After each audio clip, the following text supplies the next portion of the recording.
Hello everyone. आज हम देखेंगे एक स्टडी जो साइकोपैथ्स और ट्रेडर्स के बीच है और एक ट्रेडर का माइंडसेट कैसा होना चाहिए और क्या क्या इमोशंस जब हम ट्रेडिंग करते हैं तो अराइज होते हैं। तो चलिए क्विकली स्टार्ट करते हैं। और अभी आपके सामने जो व्यू है ये नेशनल न्यूयॉर्क स्टॉक एक्सचेंज का व्यू है।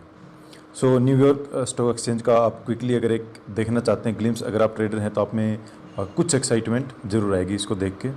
तो चलिए स्टार्ट करते हैं। तो तो एक स्टडी हुई थी रिस्क और बिहेवियर पे, ट्रेडर्स के माइंडसेट पे, और ये university of Saint Gallen Switzerland ने की थी।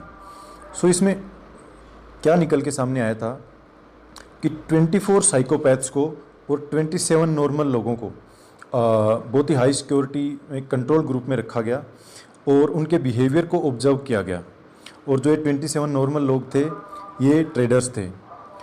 तो जो आउटकम निकला, जो उनके बिहेवियर पैटर्न्स और सारी चीज़ों को ऑब्जर्व किया गया, तो परफॉर्मेंस में जो साइकोपैथ्स थे वो बेटर थे। कहने का मतलब कि जो परफॉर्मेंस थी जो ट्रेडिंग ग्रुप वाले लोगों की थी वो साइकोपैथ से बुरी थी। तो आई होप कि ये एक इंटरेस्टिंग फैक्ट है और आपके माइंड में ज़रूर ये क्वेश्चन आ रहा होगा कि ऐसा क्यों हुआ कि ट्रेडर साइकोपैथ से भी बुरा बिहेव कर रहे थे और उनके स्टेट ऑफ माइंड उनसे भी बहुत बुरी थी। तो चलिए आगे चलते हैं। सो ट्रेडिंग एक डबल एज्ड स्वॉर्ड क्यों है, कि आपको दोनों तरफ से कैसे ट्रेडिंग आपको काट सकती है। सो बेसिकली 4 पॉइंट्स हैं। एक तो रिस्क रिवॉर्ड का पॉइंट है, एक है फ्रीडम एंड रिस्पॉन्सिबिलिटी का, और एक रिस्क रिवॉर्ड एंड रेनफोर्समेंट का, और आइडेंटिटी एंड ईगो का। तो एक्चुअली जो मेन बात है हम पहली स्लाइड में जो हम मिस कर गए वो ये थी कि 4 चीज़ें जिनकी वजह से ट्रेडर्स पैसा लूज करते हैं, वो 4 चीज़ें क्या है, और वो 4 चीज़ें हैं, ये 4 चीज़ें जो हम इस स्लाइड में डिस्कस करेंगे। सो इसमें क्या बताया गया है सबसे पहले कि कोई भी ट्रेडर जो स्टार्टिंग में ट्रेड करता है एटलीस्ट इनिशियली उसमें साइकोपैथ वाली कैरेक्टरिस्टिक्स होती हैं। तो साइकोपैथ्स अगर नॉर्मली देखें तो वो लोग होते हैं जो मेंटली स्टेबल नहीं होते या फिर अब नॉर्मली जो बिहेव करते हैं।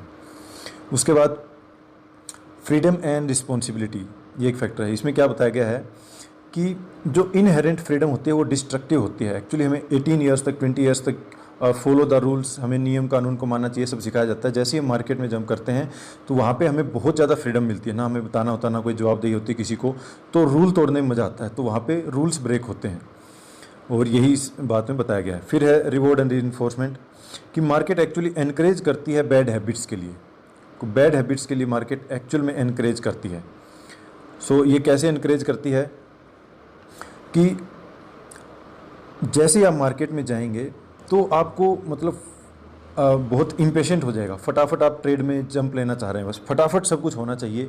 ये चीज़ जो है, क्योंकि इसमें फटाफट रिवॉर्ड है और फटाफट ही मतलब पनिशमेंट भी है, तो वो बहुत जल्दबाजी वाली जो चीज़ है वो यहाँ पे बताई गई है कि वो मार्केट एक्चुअली एनकरेज करती है। नेचर ऑफ मार्केट ऐसा है कि वहाँ जाते ही आप चाहते हैं कि चीज़ें फटाफट हो जाएँ, और ये आपने ऑब्जर्व भी किया होगा। और लास्ट है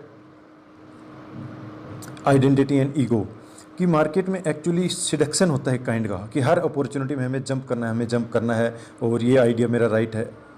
तो ऐसे करके आदमी आइडेंटिफाइड हो जाता है मार्केट हर्ट, वो अपनी ईगो पे ले लेता है, वो अपने डिसीजंस को सही समझने लग जाता है।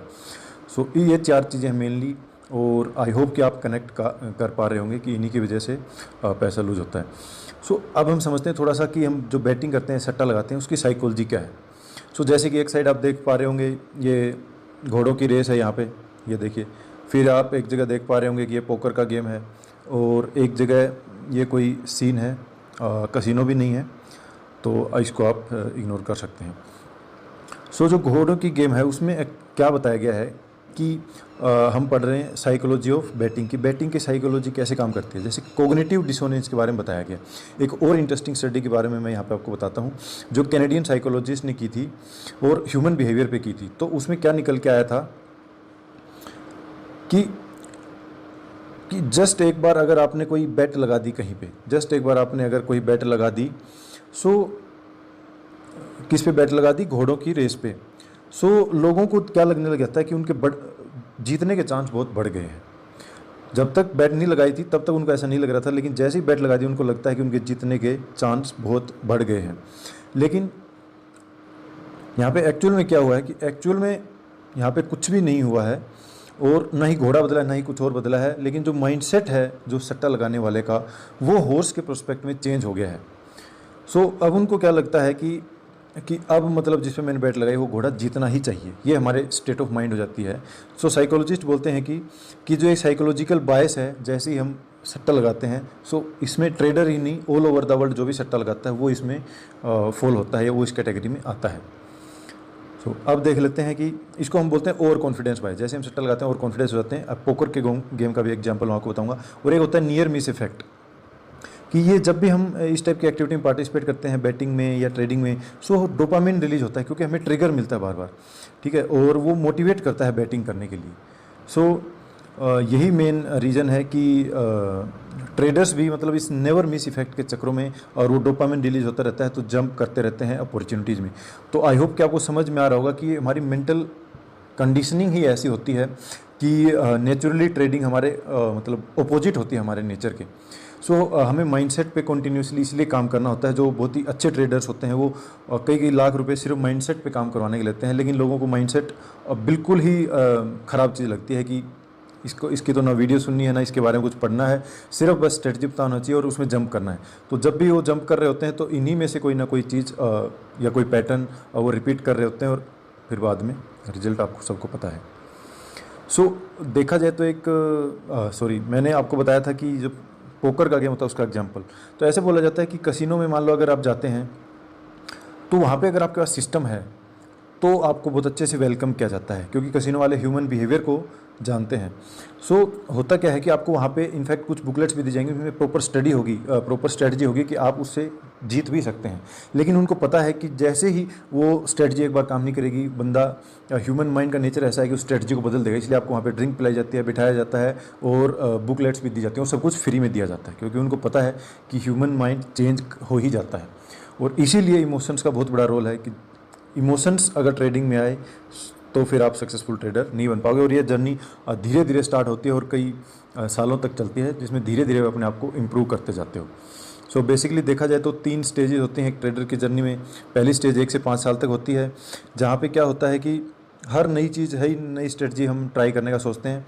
स्लीप पैटर्न्स बहुत हाईली रेगुलर हो जाते हैं, बहुत आदमी इरिटेट रहता है और कुछ टेंट्रम्स में मतलब मिक्स्ड फीलिंग रहती हैं। कभी कभी बहुत खुशी की फीलिंग आएगी, कभी हाई फाइविंग इज कॉमन, और डिल्यूजन्स ऑफ ये ग्रेंजर, मतलब महानता के विचार आने लगते हैं, भ्रम पैदा होने लगता है। तो इस टाइप की स्टेज स्टार्टिंग में एक ट्रेडर की रहती है। तो फिर जो नेक्स्ट स्टेज होती है, जो बीच वाली स्टेज होती है, उसमें स्लीप पैटर्न ठीक हो जाते हैं और फिर भी कुछ डिस्टर्बेंस रहती है। और क्या रहता है उसमें, सोशल इंटरेक्शन थोड़ा बंदा डेवलप करना स्टार्ट करता है। इमोशनल बाइपोलर डिसऑर्डर लगता है, क्योंकि कभी जीतता है कभी हारता है, कभी खुशी और कभी दुख, ये वाली फीलिंग रहती हैं। और वहाँ पे अपनी राइटिंग हैबिट्स और होमवर्क स्किल्स ये सब इंप्रूव होने लग जाती हैं, जहाँ पे जनरल राइट करता है बंदा और जो भी होमवर्क करना होता है वो करता है। सो थर्ड स्टेज जो आती है वो एक सक्सेसफुल ट्रेडर की होती है, और उसमें ह्यूमन लाइक बिहेवियर आदमी में नॉर्मल आ जाता है। पहले तो साइकोपैथ ही रहता है बंदा, और पब्लिक और सोशल सिचुएशन में जा सकता है, और वो लॉस को बहुत ईजीली बुक कर लेता है। बॉडी भी ऑप्टिमल फंक्शन करती है, और बैंक अकाउंट से पता लग जाता है कि हाँ वो सक्सेसफुल ट्रेडर बन गया। तो अब किस टाइप के इमोशंस मार्केट में आते हैं, और जो ही सारी प्रॉब्लम की जड़ वही इमोशंस ही हैं। इसलिए बोलते हैं कि इमोशंस के साथ तो मार्केट में जाना ही नहीं। इसीलिए एक सिस्टम होता है वो इमोशन लेस होता है, तो सिस्टम पे बिलीव करो ना कि ह्यूमन माइंड पे। सो इसको कंट्रोल करने के लिए आपको जर्नलिंग करना, या फिर बार बार कुछ कॉपी पे लिखना, हर रोज़ सोचना कि क्या गलती की, ये चीज़ें हैबिट में लानी ही पड़ेंगी, और कोई वे आउट नहीं है।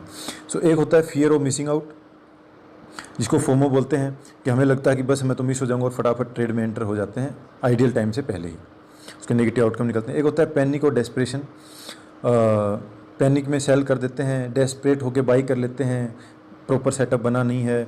सो इमोशनल रिएक्शंस उनकी दिख रही होती हैं कि क्या इमोशनली वो क्या रिएक्ट कर रहे हैं।